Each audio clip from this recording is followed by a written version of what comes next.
አኮኩሉ ፋሚሊ የመረጃ የምክርና የአውታረ መረብ መድረክ ነው። ለእናንተ ጠቃሚ የሆኑ መረጃዎችን በጤና፣ በትምህርት፣ በንግድና በተለያዩ የማህበራዊ ጉዳዮች ይዘላችሁ ይቀርባል። ለኢሚግሬሽን የሕክምና ማስረጃ ያስፈልገናል። ምርመራው ብቻ ሳይሆን የክትባት መረጃዎችም አብረን እናስገባለን።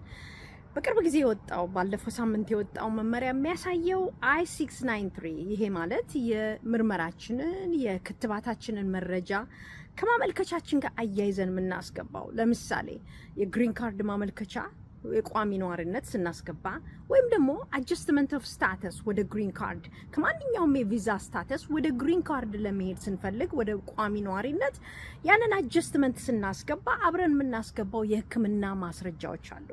ዶክተሩ ከኖቬምበር 1 2023 በኋላ የፈረመው ማስረጃ ከሆነ የሚያሳየው ይሄ ማስረጃ ከዚህ በኋላ ተቀባይነቱ ያለው ለገባበት ማመልከቻ ብቻ ነው። ለምሳሌ በዚህ ወር አንድ ስደተኛ ማመልከቻ ያስገባል። ያንን ማመልከቻ በጤና ማስረጃና የክትባት ማስረጃ ዶክተሩ የፈረመበትን ያስገባል።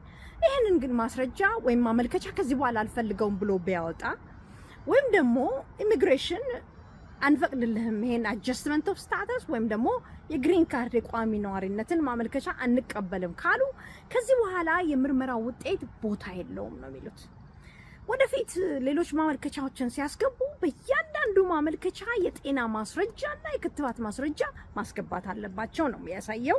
ምክንያቱም በኤፕሪል 2024 ሚያዝያ ወር በ2024 በዚህ ሀገር አቆጣጠር የወጣው ማሳሰቢያ ወይም ደግሞ ለውጥ የፖሊሲ ለውጥ የሚያሳየው አንድ ስደተኞች ይሄን ምርመራና ይሄንን ማስረጃ ከያዙ በኋላ ዶክተሩ ከፈረመ በኋላ ላልተወሰነ ጊዜ ተጠቃሚነቱ የተጠበቀ ነው ተቀባይነት አለው ነው የሚለው።